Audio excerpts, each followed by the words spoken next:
नमस्कार, सभी का स्वागत है हमारे चैनल पर। और आप लोग देख रहे हो सीटेट के लिए। और टीचर का एग्ज़ाम हो, अगर थोंडाइक साहब ना आए तो ऐसा कभी हो नहीं सकता कि टीचर का एग्ज़ाम हो और थोंडाइक साहब ना आए। तो आज हम लोग थोंडाइक साहब के बारे में देखेंगे। ये सभी टीचर एग्ज़ाम के लिए बहुत ही ज़रूरी है। यहाँ से 3-4 नंबर का पूछा जाता है हर साल। ऐसा कोई सा पेपर नहीं जहाँ से थोंडाइक साहब पूछे ना जाते हों। तो थोंडाइक के सीखने के नियम, उन्होंने सीखने के नियम दिए हैं। इसके बारे में देखते हैं हम लोग। थोंडाइक साहब प्रतिपादक कौन हैं सीखने के नियम के? तो थोंडाइक साहब हैं, ये कहाँ के निवासी हैं? तो यूएसए, संयुक्त राष्ट्र अमेरिका के निवासी हैं। इन्होंने प्रयोग किस पर किया था? तो भूखी बिल्ली पर प्रयोग किया था, ठीक है। और उद्दीपक क्या था उनका? मांस मछली का एक टुकड़ा था, ठीक है। उन्होंने क्या किया था, देखो मैं आपको समझाता हूँ।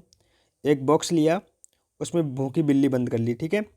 और उसी में रख दिया बाहर एक मांस का टुकड़ा, ठीक है।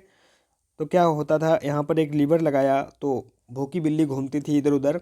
जैसे ही उसका लीवर पर पैर पड़ता था तो लीवर खुलता था और वो मांस का टुकड़ा खा लेती थी, ठीक है।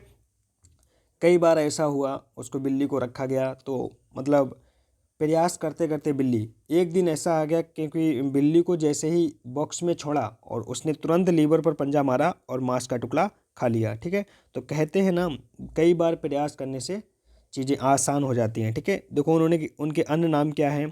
प्रयास एवं त्रुटि का सिद्धांत। ये भी आपसे पूछा जाता है कि प्रयास एवं त्रुटि का सिद्धांत किसने दिया? प्रयत्न एवं भूल का सिद्धांत, ये भी आपसे पूछा गया है कई बार। आवृत्ति का सिद्धांत, ठीक है। बार बार का सिद्धांत, ये भी आपसे पूछा गया है। उद्दीपक अनुक्रिया का सिद्धांत और S R bond, S R theory किसने दी है? ये भी पूछा गया है। संबंधवाद का सिद्धांत, ठीक है। ये सारे उपनाम हैं, यहाँ से कहीं से भी क्वेश्चन बन सकता है, ठीक है। और उन थोंडाइक साहब ने क्या किया? थोंडाइक साहब ने सीखने के कुल कितने नियम दिए? थोंडाइक साहब ने 8 नियम दिए थे सीखने के, ठीक है। पहला था 3 दिए थे, देखो मुख्य नियम, और 5 दिए थे गौड़ नियम, मतलब सहायक नियम या द्वितीयक नियम कह सकते हो आप लोग। तो मुख्य नियम में 3 कौन कौन से थे? पहला है तत्परता का नियम, दूसरा है अभ्यास का नियम और तीसरा है कि प्रभाव का नियम।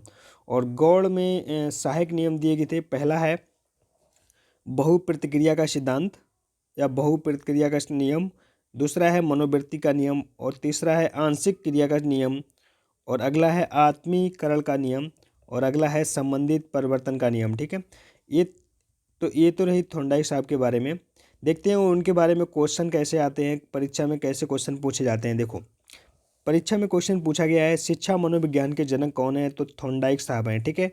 प्रयास एवं त्रुटि का सिद्धांत किसने दिया? तो भी थोंडाइक साहब ने दिया, ठीक है। प्रयत्न एवं भूल का सिद्धांत किसने दिया? थोंडाइक साहब ने दिया।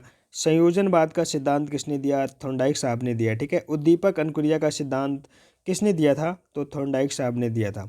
एस आर थ्योरी के जन्मदाता कौन है? तो थोंडाइक साहब हैं, ठीक है। ये देखो सारे क्वेश्चन पेपर में आए हुए हैं, वहीं से मैंने निकाले हैं। अधिगम का बंध सिद्धांत किसने दिया? थोंडाइक साहब ने दिया। संबंधवाद का सिद्धांत किसने दिया? तो थोंडाइक साहब ने दिया। आगे है प्रशिक्षण अंतरण का सर्वभव अवयव का सिद्धांत किसने दिया? तो ये भी थोंडाइक साहब ने दिया। और बहुखंड का सिद्धांत किसने दिया? तो ये भी किसने दिया? थोंडाइक साहब ने दिया, ठीक है। तो थोंडाइक साहब के बारे में इतना ही, और कुछ ज़्यादा पढ़ने की ज़रूरत नहीं है। यहीं से आप अगर पढ़ लोगे तो 2-3 नंबर आपके पक्के हो जाएंगे, ठीक है। मिलते हैं किसी और वीडियो में, अगली वीडियो में। तब तक आप देखते रहिए। कहते हैं ना वो, लहरों से डरकर नौका पार नहीं होती और कोशिश करने वालों की कभी हार नहीं होती। कोशिश करते रहिए लगातार। देखते हैं अगली वीडियो में।